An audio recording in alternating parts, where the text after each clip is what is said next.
The 18 Strong Podcast, episode number 98 with Frank Nash. What I don't want to hear is, I'm too old, I'm not strong enough, I can't do that. I want you and myself to be on this planet as long as possible, not just living, but actually playing.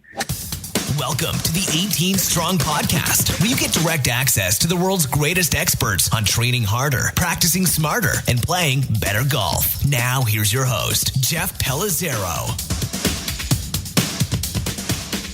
Hey everyone, welcome to the show, the 18 Strong Podcast, where it's my job to connect you with experts, coaches, players, and top performers in the world of golf, fitness, and simply life in general. My job is to take their experiences, their insights, their lessons, and break them down, help them break them down, so you and I, the normal average person, can understand how these people are performing at their top, how they're training the best in the world to be the best in the world, and what we can do to implement that into our daily lives, into our training, into working with our clients or working on your own game. And that's what we're going to do this week with our buddy Frank Nash from Nash Training Systems. If you don't know who Frank Nash is, you soon will find out that Frank is one of the greatest personalities in the world of fitness today. He's from up in Worcester, Massachusetts, and runs one of the most successful training businesses really in the world. Frank travels all over the country working not just with clients, but working with professionals, working with fitness coaches, gym owners, teaching them how to not only improve their fitness level, but improve their businesses and really live life to the highest level. So what we're going to talk to Frank about today is basically the philosophy that he uses in all of those aspects. What are his 5 pillars of success that he uses with every client and with every person that walks into his gym, and really just how he lives his daily life and the tribe and community that he has created, the philosophy that they all stand by and utilize to improve and push each other day to day, inside and out. So this is really the first time I've ever had a chance to chat with Frank for a long period of time and really dig into his philosophy and the way that he instills this in his community and how he's built such a great tribe and following with Nash Training Systems. And we're going to talk about several things, including how it was in many ways his high school football career that really propelled him, the sports aspect really propelled him into this whole idea of creating a family, creating a community. We're also going to talk about how Frank went from being basically the guy that cleans towels and benches at a huge but empty Gold's Gym and ended up owning and running a 5,000 square foot incredible facility in Worcester, Massachusetts that is really considered one of the tops in the world.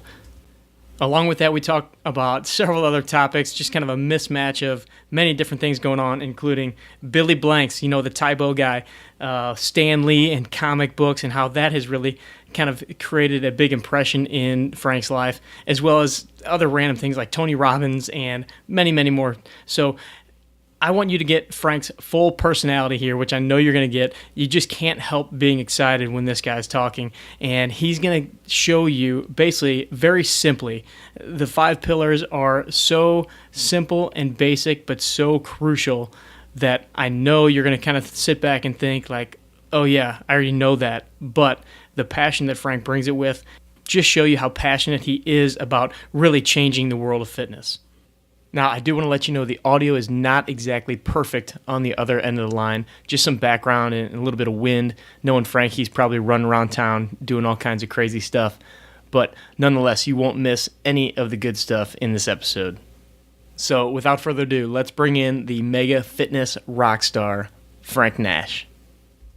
All right, Frank the Tank, welcome to the show, man. Hey, I'm happy to be a part, Jeff. Thanks for having me. And Absolutely. I'm pumped to be a part of 18 Strong, man. This is great. And I love your show, by the way. And I'm just happy to be a guest now. Thank you, man. I really appreciate it. We've had so many of your friends on the show, so many people that have suggested that we connect, and we finally got it done. So I'm excited to. Yeah, it's funny. I'm going back and I'm looking at all your podcasts. You're coming up at 200, man. Well, 100. We're coming up on the 100. 100. I'm sorry. Yeah. 100. That's crazy. I lost count. That number was so high. Yeah, we're getting close to that big centennial episode, which we're still working on some cool stuff for that. Well, I got to tell you, you're doing some amazing things, and I'm pumped to be a part. So I'm ready to rock. I appreciate it. Well, tell us a little bit, Frank. I like to ask people, what's maybe a person, maybe an experience, maybe a book, something that really has kind of had an influence on you that has almost kind of guided you or had a big part in where you are today? I would say playing high school football is probably the biggest impact on me as a coach. It's not a sob story, but I grew up, my family wasn't really close. So when I started playing football, it was like instant family. I got these coaches, I got this instant camaraderie of my teammates. I mean, and when you play a sport, whether it's football or golf, whatever it is, if you have teammates or comrades, I mean, you sweat together, you bleed together, you cry together. It's instant family. So for me, the odd thing is humbling was it was that instant family, which I had. And that was what kind of got me into coaching. So through high school, I played sports, I excelled. The next step was I went to college at Division III school. I played sports, I excelled. And once I left the realm of sports, there was this void in my life where I missed that family aspect. That got me into the world of fitness. I was a coach. I love coaching. I love helping people. But it was that instant family again. I mean, I'm just a born coach. But in a lot of ways, and I explain this, and I hear a lot from other coaches in the industry, Jeff, you could probably relate. A lot of times you see your members or your clients more than you see your family. And you do develop this family-like atmosphere. So for me, when I come to work, so-called work, it's not a day of work in my life. I'm seeing my family. These people love me and I love them. And I think it shows through in our relationships.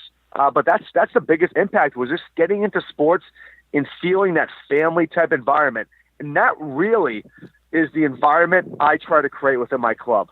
I think it's kind of cool. I was reading through some of the stuff on your site, and I came across, I don't know if it was a post or whatever, but we often hear in business advice, you don't want to treat your employees or your clients as friends or family. That's a business transaction. But you're like, no, that's wrong. That's actually absolutely the opposite way of the way you deal with your people, as you just said. And everything I see, we're going to link up the link to your website, because the first time I got on your website and I saw the video that pops up, you can just tell how much fun you guys have at that gym. Your clients, your staff, everybody, dancing, singing. I mean, that's a music video that you put together.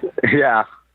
It's phenomenal. Yeah, Jeff, I totally appreciate it. And I mean, it's funny because I still feel like I'm a kid, but I've been personal training since 1998. And when I talk to others in the industry, I'm kind of like an old guy now.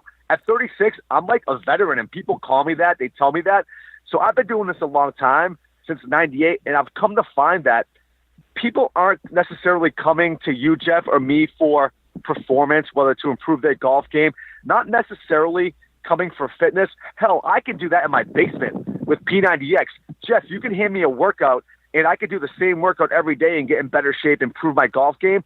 But I want the family environment. I want to be a part of something. I want to have fun. It's okay to have fun and work out at the same time. You can do that. And that's what separates you, myself, other great coaches, and, doing Zumba in your basement by yourself. That's no fun. That's not culture. It really is an experience. And if you can create that magic within your little piece of the world, you got something special. You can really change some lives. I mean, as you know, working out can be boring, but if I can make it somewhat fitness/entertainment and have fun doing it, man, I'll come back forever and I'll be a part of your life forever, Jeff. Yeah, I think some people look at, it's called working out. Some people look at it as a job, as something they have to do. But when we come at it from the phrase of, I want to do it, I can do it, and you're around people like yourself and in a great environment, it makes such a difference. Where did you grow up, Frank? And kind of give us a little background on, you as a youngster. Yeah, Jeff, I'm from Central Mass, which is Worcester. It's literally 35 miles from Boston. So if you took a dart and you threw it, it hit the middle of Massachusetts, that's where I am. I've always been here. Born and raised, went to elementary school here, went to high school here, went to college here at Worcester State College, and opened a business here. And everything, Jeff, kind of just happened by accident, you know? And one day I opened my eyes. I'm like, whoa, I own a fitness business here. I guess I should do this for a living. So it's been a pretty cool ride. I'm a huge – and part we've had some relatively really good success here within our city. And a lot of it does have to do with, you know, we've been here a long time. I am a part of the community, and I can't stress that enough. It's more than just the four walls of your club or your gym or your little piece of real estate on this earth. It is about the community, and we do a lot of community outreach. So we are a big part of the community. My club, Frank Nash Training Systems, has become a pretty cool vehicle for me to travel and see other parts of the world, speak, meet awesome coaches like yourself and other guests like Don Saladino, Caitlin Sharpless. I mean, I've got to meet and hook up with a lot of really great coaches and see a lot of the world because my vehicle, which has been my club, has been so good to me because, well, we've been good to it. So what did it look like when you first started as a trainer? Were you working as an individual, independent contractor? Did you work for a big gym? How'd that start? Yeah, it all started in a Gold's Gym right in Worcester here. I was actually a college athlete. My first year in college, my college, Worcester State, was it's a small Division III school, and the weight room was actually absolutely horrible. It was the single worst weight room in the world, and I always gravitated towards working out because it enhanced, you know, your performance. I realized at a young age that, hell, I mean, I can work out and get better at the same time and maybe look better too. I mean, I get everything. There's a no-lose. So I was bummed that when I got to college, there was no weight room. A buddy of mine happened to work at a big box club. It was it was 50,000 square feet Gold's Gym, huge. Jeez. And he happened to be a personal trainer. He goes, Frank, I know you want to work out. I got a deal for you. I'm going to get you a job here, racking weights, cleaning toilets. We're going to pay you like $7 an hour, but you get a free gym membership. Man, I took that in a second. So I started working out at that club, cleaning toilets, racking weights. And all these trainers they had at the club really just started falling off for one reason or another, like the independent trainer always does. You know, whether one moves away, one got pregnant, one went to the Marines, the last one had a drug overdose. So here I am. I'm this 18-year-old, you know, kid who likes working out. I look the part. I might as well be a good trainer, right? That's what the owners thought. Man, you're in shape. Let's put you on the floor. So they sent me that weekend to get certified, came back, and that's where it started, kind of just by default. And so here I am. I'm the only trainer in this 50,000 square foot Gold's Gym. What? I could be terrible, and I'm going to be awesome. Yeah. So that's kind of where it all started right there. So I was playing football. I was working as a trainer at this gym, and I was kind of sort of doing my academics. You know, I was partying before the academics.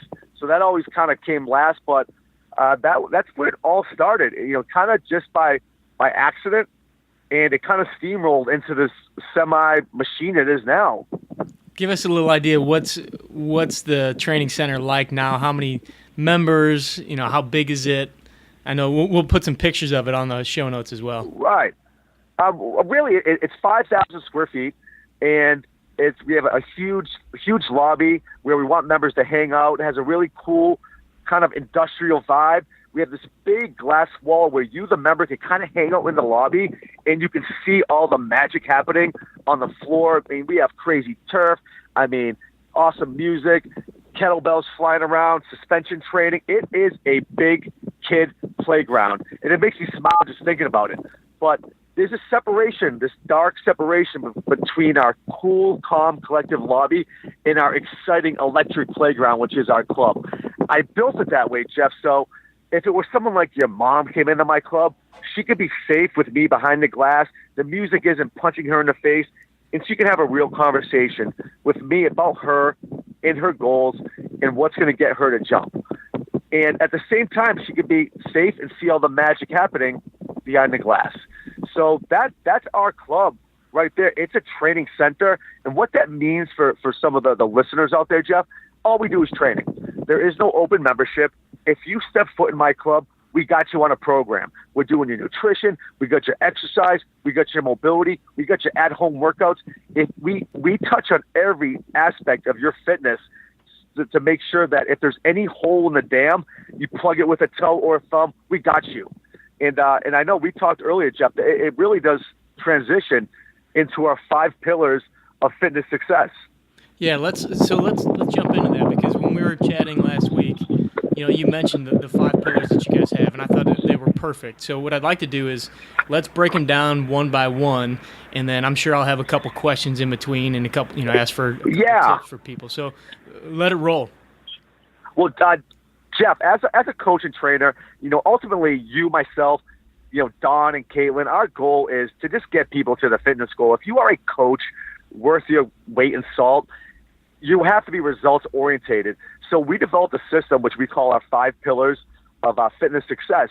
And the goal is to get the member to just simply lock onto these components and these pillars so they can kind of answer for themselves. Not to waste any more time, Jeff, the first pillar we came up with, and this used to not even be on our board. It used to be the 4 pillars. The first most important pillar is attitude.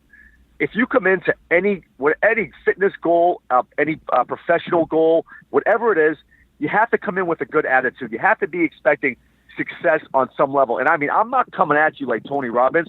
I'm just saying that, like, you can't be questioning your coach. You can't be bumming around. You can't be mad because maybe I put you on a nutritional plan that's kind of difficult.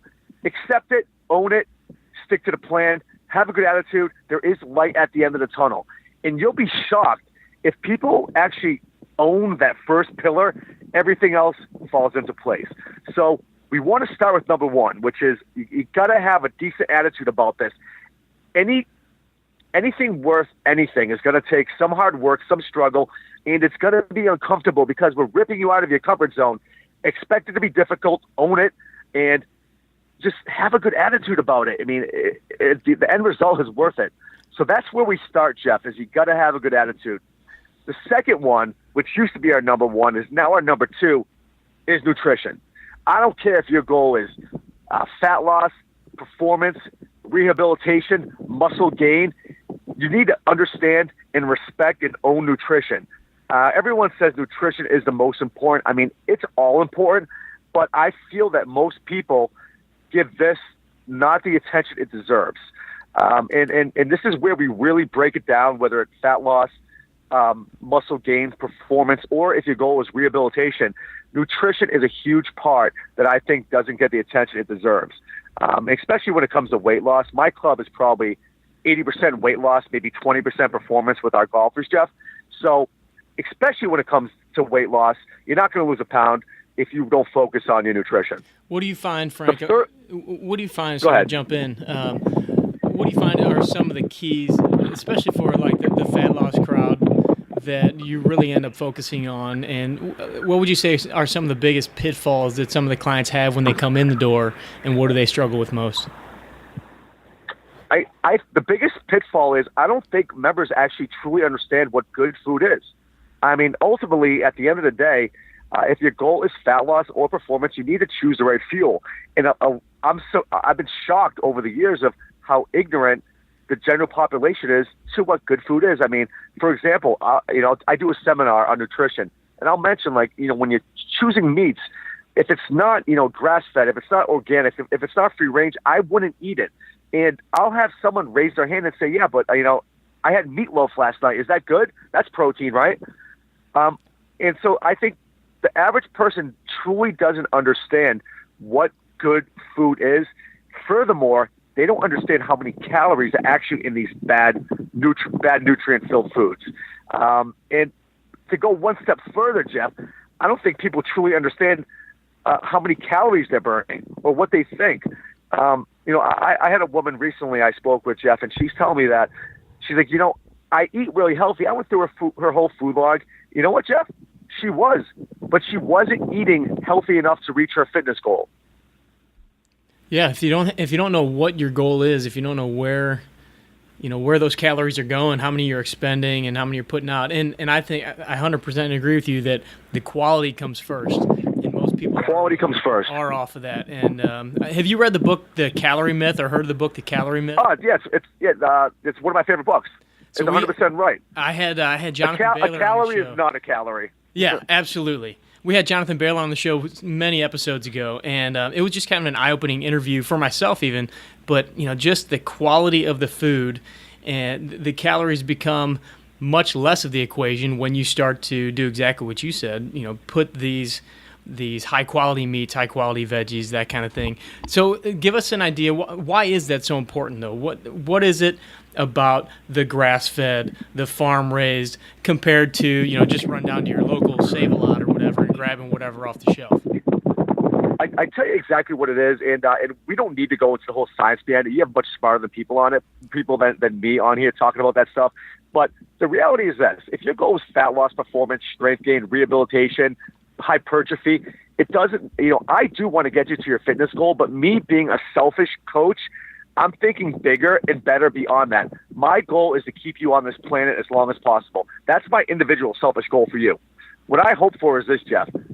When you and I are 85, I want to call you up and say, bro, let's go hang gliding. Let's go zip lining. What I don't want to hear is, I'm too old. I'm not strong enough. I can't do that. I want you and myself to be on this planet as long as possible, not just living, but actually playing, doing the stuff we want to do and have fun. So it is about longevity too. And there's no doubt you are what you eat. Healthier foods will keep you alive, playing longer. And that's my selfish goal. And a lot of times I don't sneak this in to my clients or my members until later in the equation when I start talking to them about the longevity, saying, fighting aging, playing as long as possible. I love it. All right, what's number 3? Number 3 is exercise. And honestly, I'm a strength coach by trade, and I'm an exercise snob. But as I age in this industry, if you get off your butt and you start moving, I love you. This is kind of funny, but my mom doesn't exercise at all. It's funny because you think that she'd be in my gym she doesn't exercise. She's anti-exercise. I would love, as much as I make fun of Zumba, I make fun of yoga and all these things that I think are inferior forms of exercise, I would pay someone $10,000 a year just to have my mom do Zumba once a week. Yeah. I would love that. So choosing exercise, you got to move on some level. Movement's medicine. We know that. Motion's lotion. You got to move for a zillion reasons. But I'm an exercise snob, so within my club, you're going to strength train. And there's a lot of reasons beyond that. I want you to play, I want you to move, but I want you to move well and be a strong individual. And you and I both know this, Jeff. If you're a male or a female, once you hit 30, it's game over. Your body is breaking down tissue faster than you and I can repair it. So coupled with nutrition, having a higher protein diet, maybe even closer to the 1 gram per pound, and strength training, you will definitely curb the loss of tissue, stay stronger throughout your entire life so we can play longer. That's my approach, is on some level, if your goal is truly longevity and reach these fitness goals, nothing is better than strength training. And if you like it, you're great. If you don't, just bite your tongue once, twice a week and get in there, grab the bar and lift it a few times, and then do the stuff you like, those inferior forms that I talked about. And again, that's just my snob opinion. Yeah, there's I don't know the study offhand, but I have seen and heard many times that those that even in the elderly, the geriatric population, the ones that put an emphasis on strength training and using resistance exercises, those are the ones, exactly what you're talking about, the longevity, that actually have had less occurrences of balance issues, less occurrence of falling. So it's not always about just this week, this moment, this workout. It's about 10 years down the road, 20 years down the road. What are you making part of your habitual daily or weekly practice? And those are the things that, again, are setting you up so you're not having these issues long-term down the road. Right. I mean, it's funny, and I use this all the time, Jeff. You, myself, our listeners, we're all going to age. We know that. It's a fact. How we age is based on the choices we make now. And I'm telling you this, I'm going to live long, live strong, drop dead. And I kind of wish that on everybody. I mean, I'll tell you, I want you to live strong, live long, drop dead. I love that. Don't fade away. It's fading away is a fate far worse than death. Bring me out the pasture, Jeff. I hear you, man. It doesn't matter how long you live if the last 20 years you're not able to move, you're not able to enjoy yourself, and for this listenership, you're not able to go out and swing the stick some more. So, preparing yourself for those days is absolutely crucial. All right, what's number 4, my man? Number 4 is supplementation, and I most listeners and most of our members are kind of wary of this, and they should be, because we all know the supplements aren't FDA approved, and we all know the stats. 50% of all supplements on the market are mislabeled, and upwards of 30% are toxic. We know that. So supplements do work. The right ones work. So you got to do your research. I'm not going to tell you which ones. I'm not going to farm it out, but just do your research. There are some really good ones on the market that are third-party tested, that are NSF certified. You could do the research yourself. But going deeper into this, my selfishness of wanting you to live forever, we're not getting the nutrients we need through food alone. I've had people argue with me about this. Please send me your food log because I'm trying to decode this.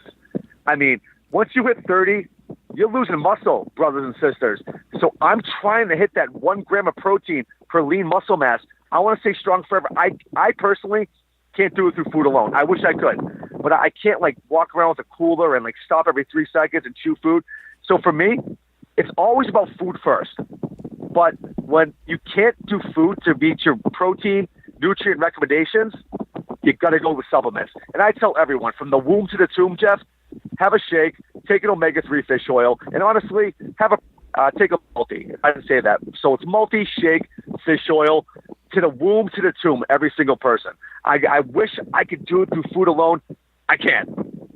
And so that's our number 4. But you got to do your research. There are great companies out there, but most of them are junk. Yeah, I would say that that's very similar to the philosophy that I kind of live by. When you say take a shake, Frank, give us an idea of what you're talking about there, because there's a lot of different shakes out there, buddy. Oh, there's a lot of shakes. I would say the highest form of protein on the market right now is whey protein. It's definitely the best bang for your buck. And if you could just find out how much lean muscle you have your body fat done. Just, if I'm 160 pounds of lean muscle, I'm going to aim to get 160 grams per day per that. Now, if I can't get that through food alone, I know I can't. A shake is a good substitute for a meal. And again, I'm not going to name any companies. I'm not here to plug anything, but there are a lot of great companies out there that can do that. What I would tell everyone, though, is be very careful. The shake is not licensed to throw every ingredient in it. Next thing you know, it's a 1,000-calorie shake, and you're over your caloric limit. If you could stay within your calories, you're eating good, whole, natural, organic foods, and you throw a reputable shake in there that you did your research on, you're almost bulletproof. Almost. Yeah, one of the recommendations I would make is just kind of take a look at the label, because some of those things are packed with sugar. So, like you said, make sure it's a good high-quality protein, and then just kind of check the sugars on there. And no one too, you're the consumer. Don't be afraid to call the company. If you can't get a hold of someone, don't buy it. I'm telling you right now. If it's a good, reputable company, you could get someone on the phone. They'll answer all your questions ethically. That's the sign right there. That's good advice. All right, man. Last one, number 5. No, number 5, again, these are all equally as important, Jeff. Number 5 is accountability or coaching. All the prior 4, having a good attitude, staying on point with your nutrition, strength training, and supplementation. You need basically, I think everyone needs to be held accountable to someone. I've been coached. I'm a coach now. You can do it by yourself. You do it way better with a coach. And it's that accountability factor. Basically, Jeff, you, myself, all of these other coaches you've had on the show, we're basically the fitness/performance GPS. The whole goal of us is to keep you on track. Life in the Coliseum is treacherous. Once you leave our club, your gym, you have all these influences outside of you that will sway you one way or the other. Outside of our 4 walls, we can't control it. But what we can do is when you come back in the club, check in on your attitude, your nutrition. Are you taking your supplements? Are you strength training like you're supposed to? That's where we really hone in and make sure that you're reaching your fitness goals. I say this, Michael Phelps, LeBron James, Tom Brady, they all got coaches. Would they be great without these coaches? I don't know, maybe, but they wouldn't be as good. So there's no shame in hiring a coach. My golf swing's all messed up. Dude, get a coach. Your coach tells you, hey, listen, there's nothing I can do. I mean, your swing's great, but your hip's all jacked up. Go see Jeff. Jeff's going to work on your hip. These coaches are here to help you stay on track to get to your goals, because you will fall off. It's going to happen. I fall off, and I'm lucky enough to be surrounded by a bunch of coaches who keep me on track. So even your coaches have coaches. There's no shame in having a coach. Seek one out and just follow directions. It's that simple. You got a fitness goal, fat loss, performance goal, hire a coach, follow directions. You are bulletproof. I have to say that the times that I've had a training partner or, somebody helping me out, even with my own programs, us fitness professionals, sometimes the last thing we want to do is work on a program for ourselves. So to have somebody else write a program and put it together and have that accountability that, hey, this person took the time to do that, I'm going to make sure I get my stuff done. Those are the times that I've seen myself be most successful, and whenever I'm in a funk or kind of get off track a little bit, it's that technique that I go back to, is have somebody else help you out, have somebody else either hold your hand or kick your ass, whatever it takes. We all gravitate towards things that are easier. It's just human nature. So to have someone, recommend the things you need to do, not necessarily the stuff you want to do, is I think everyone needs. And you can get to your goal without, a coach. It's going to take a hell of a lot longer, man. Frank, what do you find are some of the biggest areas where people kind of fall off the system, or the biggest struggles that a lot of people have, maybe as they come in as new clients, and I would assume as they work their way through your system, they kind of get a hold on some of these. I'm sure they struggle a little bit, but what are some of the biggest areas of failure that you see? Oh, of course. I've been saying this for years, Jeff. I think the biggest cause for failure in our industry, whether it be performance or just fitness in general, it's us. When I say us, it's the fitness industry. Every commercial, every ad, every public speaker will tell you that, oh, you want to lose 50 pounds? It's easy. I'm going to give you 3 tips, Jeff, to improve your golf swing. It's easy. It might be the hardest thing you ever do in your life. I mean, if you want to lose 30 pounds of fat, it might be the single most hardest thing you ever do in your life. And no one's ever told you that.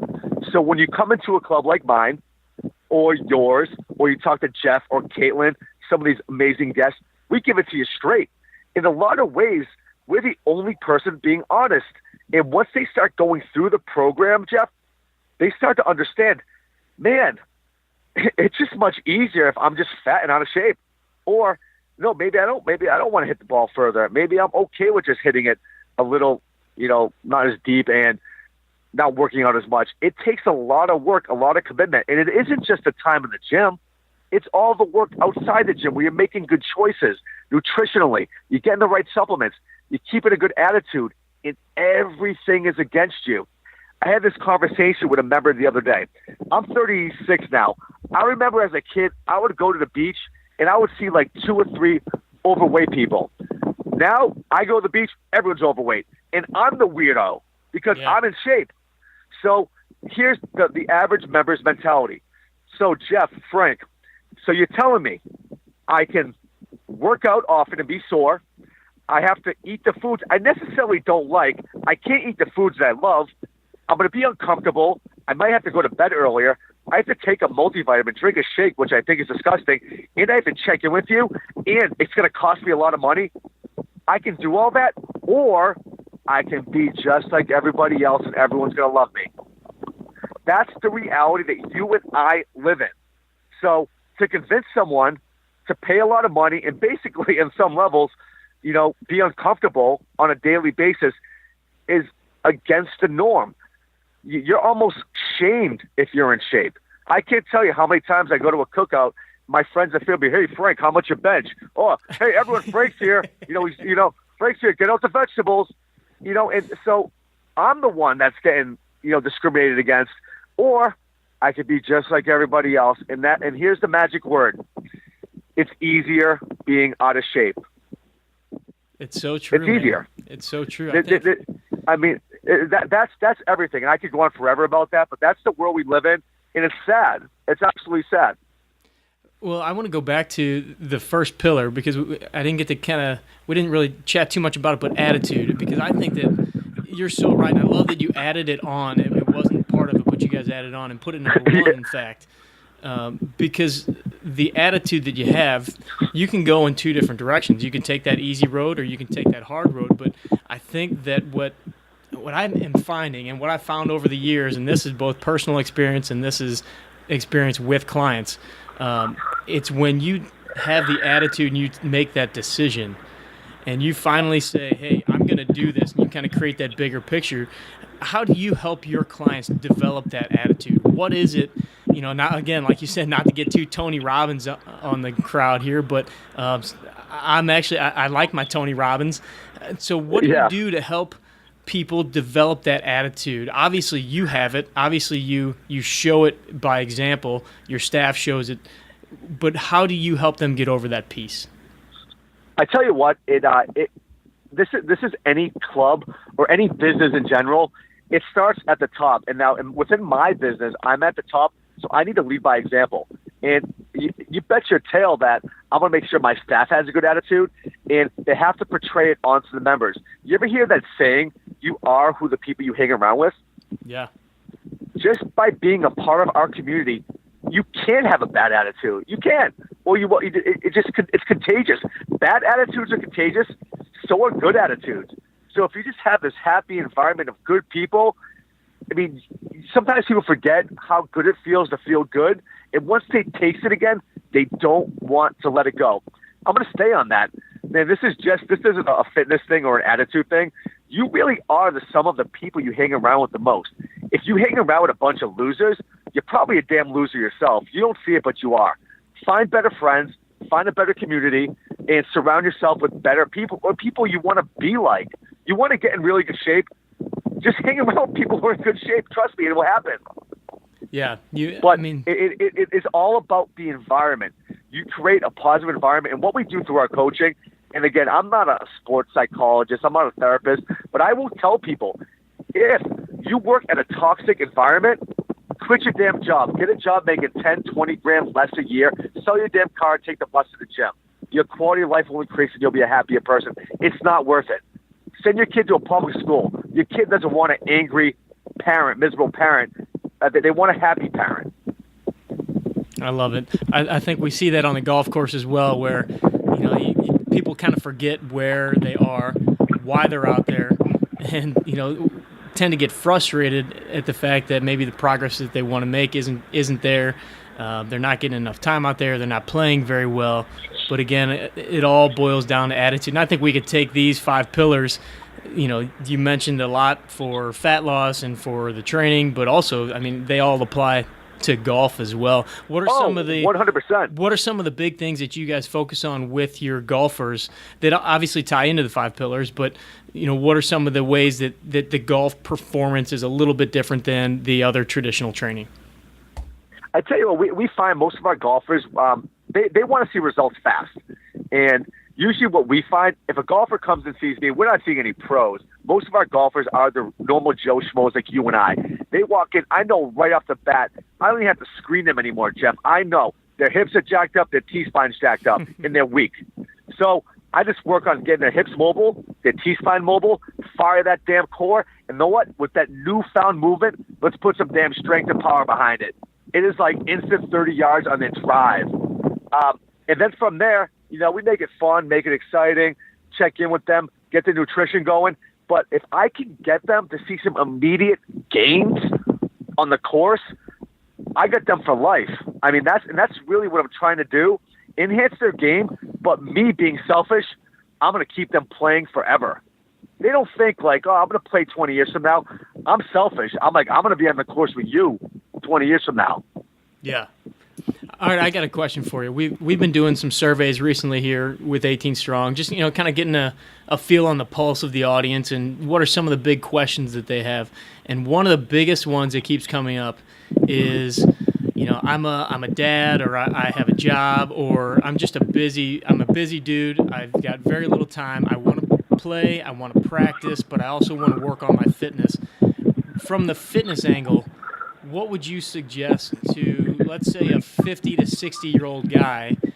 What's the most efficient way that he can get some work in on his body, but also have time to maybe go practice a little bit and play on the weekend? I tell all my in-season golfers, listen, you see me once a week. Now, when I say see me, I'm not talking, let's not have a boot camp workout. I'm not going to beat you up. It's for me to tweak and fine-tune everything to make sure that you're held accountable to your goal. See me once a week. I'm going to give you 2 20-minute workouts at home. So you only have to see a coach once a week, but I can't tell you how important that is. That's everything, because you can get jacked up in a week. And if you don't see me in 2 weeks, you're a mess. So I would say one trainer, you can do 2 at home by yourself. I love it. All right, Frank, who are a couple people in the fitness world? Obviously you've mentioned some of our friends, Caitlin and Don, but who are some people that growing up you looked up to, or even now that you continue to learn from, that maybe the audience could check out as well? Okay, growing up, you're going to laugh, hilarious, but I always looked up to Billy Blanks. Remember, like Tybo? Yeah, for sure. Yeah, and no, the reason I liked him is because as a kid, I would like stay up late when my parents told me not to, and I would watch like HBO, and there are always these like B-line like movies, terrible movies, and he's an actor too. So he was always the bad karate guy, and then like he started coming out with like Tybo, and I always thought like, hey, you know what, this guy's pretty cool. I mean, he's doing both, and I always kind of looked up to him, and the guy's jacked. I mean, still to this day, he's all jacked up. So even though it was like, it isn't the type of like workouts I do or I plan for, Billy Blanks, was the guy. I'm like, no, that guy got it all together. I don't care if he's teaching, karate to a bunch of, middle-aged women and it's kind of fluff. The guy's brilliant. It's brilliant. Also, in the industry today, actually, we become really good friends, and we're actually business partners on a couple projects, is Rick Mayo. He has an amazing club down in Atlanta. I really call him my brother from another mother. I met him probably 7 years ago, and it's like we have the same exact club, 3,000 miles away. It was pretty cool. And he's a real dude like you and me, Jeff. He gets it. He's a very giving person. He'll never tell you this, but the guy gave away half his money last year to charity. Wow. He's one of the nicest people you ever meet. And he's a stand-up guy, and I think most people, if you don't know him, look him up. He's a really great coach, great business person, but beyond that, he's a really good dude, and I look up to him. That's awesome. And you guys have the Secret Trainer Society. What is that? Yeah, what it is Secret Trainer Society is a compilation of training club owners, which are the clubs where we only work on appointment. And what we do is we try to get the best of the best together twice a year, and we just talk about best practices. And the unique thing about this group is that there's an invite-only process where you have to get an invite from one of the current members, and when you have to go through a whole interview process. So we make sure that the quality of our crop is really high. Probably one of the single most important things about our group, our Secret Trade Society, every single person who's a member has to participate on some level. So there are no takers. Everyone in our club, in our group, is really offering something unique. And really our motto is, as the water rises, so do all the ships. So really we're just trying to make each other better, challenge each other, whether it through our numbers and our books, that's on the low end. But recently we talked about charity and which charities are we involved in. How do we give back? Which I think is a really big picture for those of us in the industry. If you're not giving back on some level, I think everyone should start thinking about that. And that's one of the things we recently challenged ourselves in as a group. That's awesome.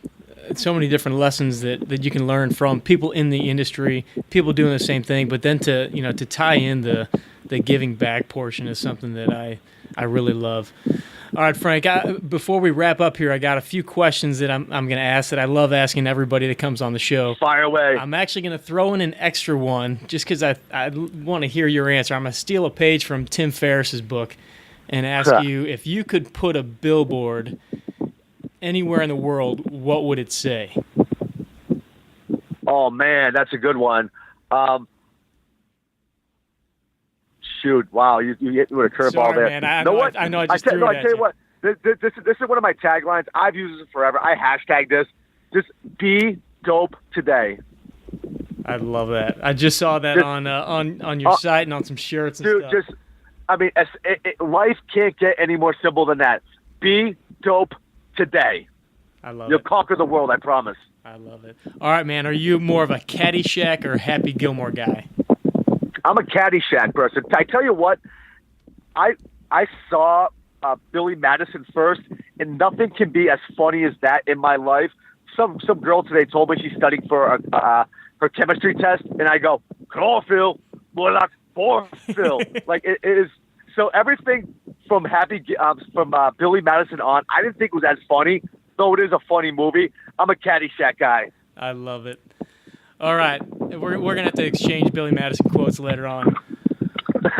If you could, Yeah, anytime, man. If you could walk 18 holes with anyone in the world, past, present, or future, who would it be, and what course would it be? Oh man, simple. I would do Stan Lee, Marvel Comics, and it would be probably Pebble Beach, brother. Awesome. I grew up as a kid who really never paid attention in class. I was always hanging in the back drawing. Terrible student, but through the years, that became a vehicle for me not paying attention to be a decent artist. I mean, and I always loved Marvel Comics. I appreciate the work and the brain Stan Lee has in creating all these characters and all these stories, which now are these huge blockbusters. But the guy's a genius, and I would love to just talk with him and just about his life, about where he comes up with these ideas. And at the heart of what I do feel on some level I'm an artist, and I think that would be amazing. That's cool. Do you do all the drawings on your shirts and yeah, we have upwards of 70 different designs over the years, and I drew every single one. Did you really? And every single one. So it's become like a little collection. I have members who have every shirt. It's kind of weird but cool. It's almost like your own comic book collection. That's awesome. You hit the nail on the head. So cool. All right, man. So we're moving towards the end of 2016 or second half of 2016. What has you most excited right now about everything going on Frank Nash Training Systems? And then what is your big mission as we move forward? Probably the best thing going on with us is that we've been open since 2002, and we've become such a pillar in our community. We're able to do more now than just fitness with all of our outreach programs and charities that we're involved with. That's pretty special to me because, like I said, our community stretches outside of our doors and our walls, and we can start making some real dents in the universe outside of just getting someone in good shape, which I think anybody can do. My vision has become bigger than that. In terms of, my mission, I want to change the world of fitness. I really do, Jeff. I do feel that as a whole, not you, not me, as a whole, the industry sucks. We give one answer. You want to get in shape, go lift weights. Well, that's not going to help you. If you want to get in shape, take this supplement. You want to get in shape, just, go on the Atkins diet. We never, ever provide the whole picture, and we do it in such a, I hate to say it, but a chauvinistic way where we're snobs about what we do. Let's make exercise fun. Let's get people on some level into it. I mean, because people just aren't into it. And if it means throwing some sugar and spice and maybe going away from your code as a strength coach, you make it a little more fun, I think we could change the world. I mean, this from the age 12 and under, if you're a kid and you're under the age of 12, you are the first generation that's predicted to not outlive our predecessors. That's crazy. So we're doing a terrible job. Diabetes is up. 4 out of 10 women are obese, and the same for guys. 7 out of 10 people are overweight. If 9 out of 10 people will be overweight in their life, and the only reason most people get skinny again is because they're in a hospital dying. These are the numbers. It's absolutely crazy. What I hate, Jeff, is that no one's doing anything about it. No one's doing anything about it, and it's like a joke. You see a fat kid on TV, we kind of laugh and joke. That ain't funny. That's sad. It's child abuse. And we joke about it. last year on the news, there was a woman locally who had the Department of Youth Services called on her because she was making her 7-year-old exercise before school. Are you kidding me? I'm going to give her an award. Yeah. So this is the kind of world we're living in. It's absolutely sad. Nothing breaks my heart more than seeing a fat kid because it's not their fault.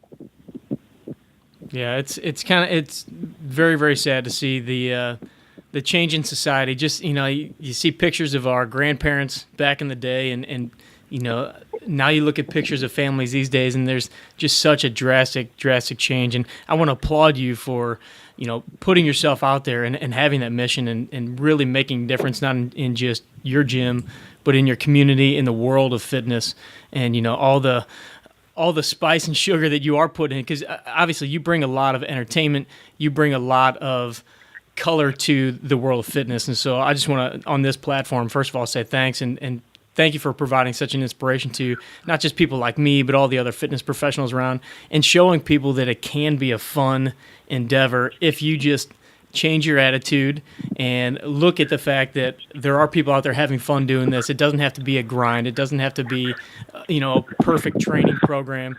Just get up, get moving, and start moving better. So first of all, just thank you for that, Frank. But also want to take a second to thank you for coming on the show. I know that you're a busy man. You've got a lot going on. So it's been great chatting with you today. Where can the listeners find more about you and see Frank Nash Training Systems and your website and all that?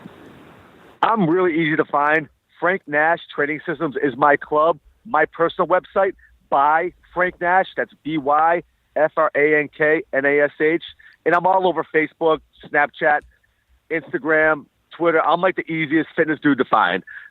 Look me up, follow my adventures, and if I can inspire one person listening to this, I've done my job. And I just thank you for the platform, Jeff. You got it, buddy. We'll be talking very soon. Thank you. What did I tell you? The passion that this guy has, not just for helping his fitness clients improve or his business clients improve, but literally changing the world of fitness, changing the community around him and the people that have supported him, is honestly this guy's mission. So if you want any more information on Frank, you can go to franknashtrainingsystems.com or just go to 18strong.com, search for Frank Nash. This is episode number 98. You'll find everything there, including the intro video that he has on his website, which I just think is hilarious, and it just shows how much fun he and his staff and the people have at their facility. So if you want any more information there, go to 18strong.com and just look up episode number 98. If you haven't had a chance to leave a review for the 18 Strong podcast, by all means, please do so. Love having all the feedback. I read every single one. I read every single email that comes in. If I haven't had a chance to get back to you yet, I promise I will do so.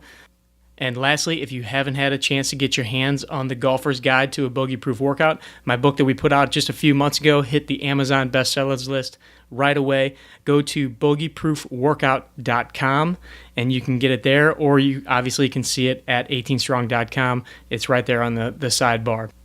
It's not only just a basic outline of pretty much my mental capacity in regards to simplifying and laying it out as basically as possible for the 7 essentials that you need for a great golf fitness program. We've also got tied into it many resources, including a 4-week workout program.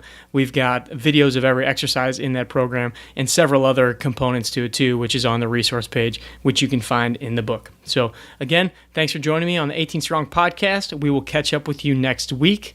Train hard, practice smart, and play better golf. Thanks for listening to the 18 Strong podcast at www.18strong.com. And remember, train hard, practice smart, and play better golf.